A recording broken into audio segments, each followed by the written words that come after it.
I just saw the movie last night. I'm still kind of processing it. I think it's the kind of movie that's going to take a while to process.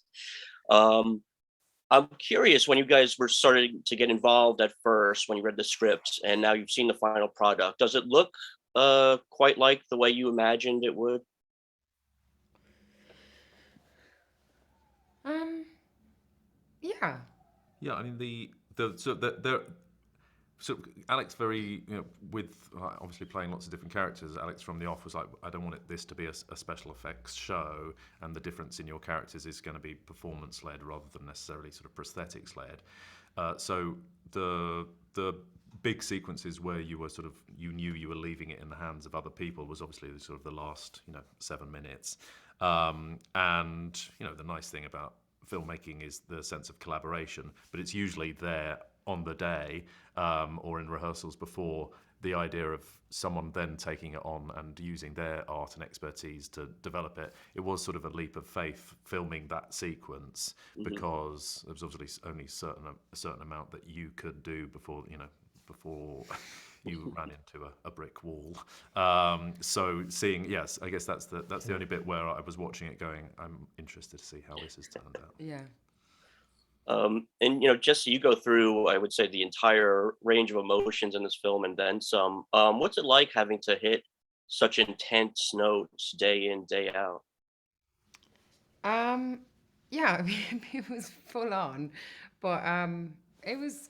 I mean, we had such a great time. Like, for the kind of first 5 weeks, it was really just you and me. And Rory's very funny, so I actually, a lot of the time I had to turn away from camera because Rory was making me corpse on a screen all the time, which is brilliant. That is just, um, but yeah, it was full on. But I don't know, it felt very exciting being on set. It felt like anything could happen any day. And Alex definitely creates like a very live set where you can just come in and offer things and chat things through and see what happens. And um, yeah, I loved it.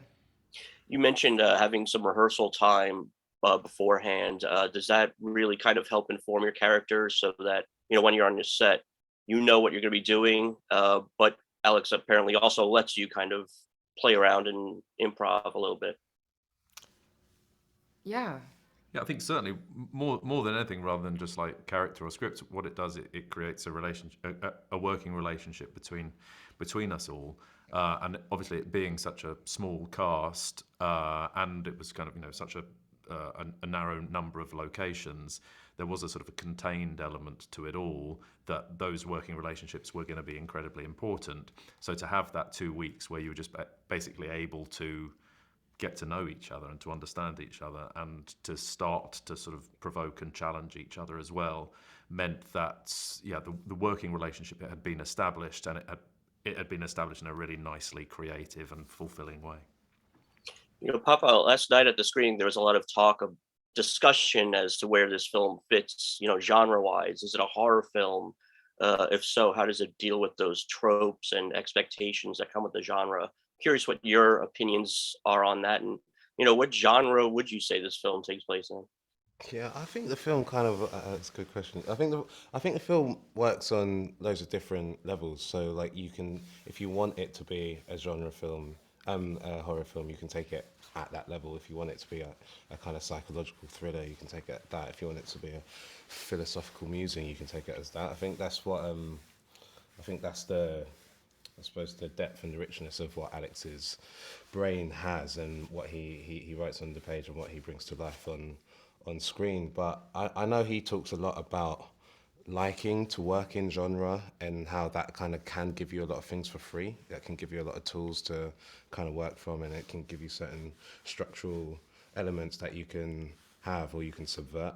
But I don't know how useful that was for us when we were playing it, thinking about the genre nature of it. I think we were playing the scenes as they were in general. Yeah, I mean, Jesse, I wonder what your thoughts are on that because certainly it's a kind of horror movie, at least for Harper, and everything we see here go through from start to finish.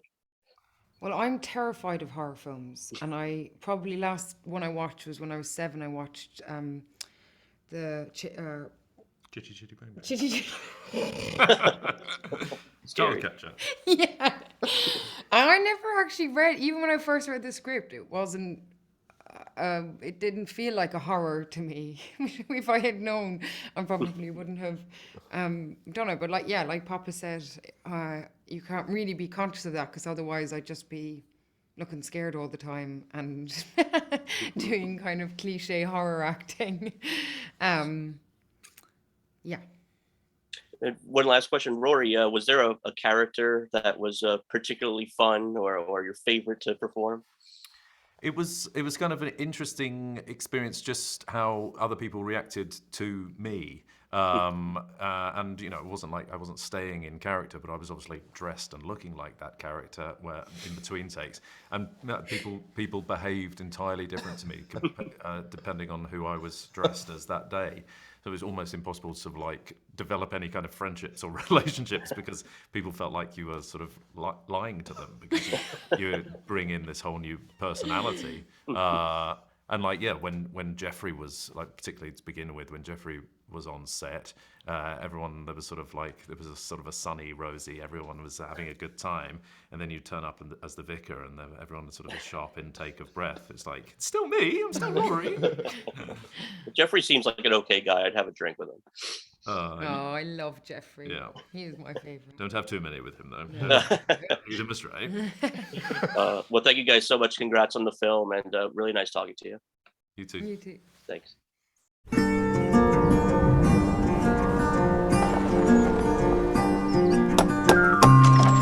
Hello. Hi.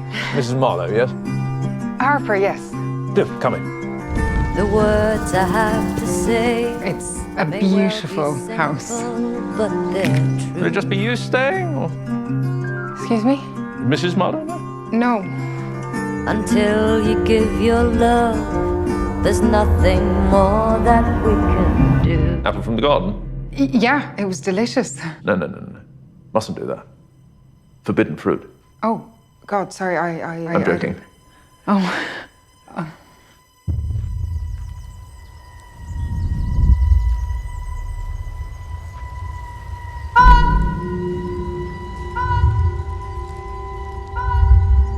You're tormented.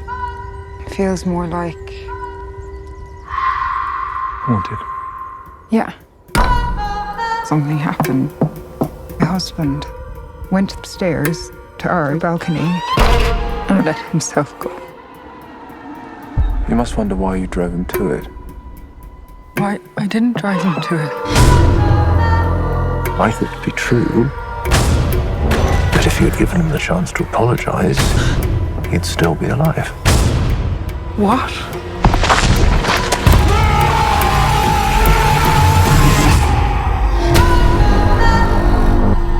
A man followed me out of the woods. He was stalking me. What makes you say that? I saw him twice. Twice. I don't know if he saw you once.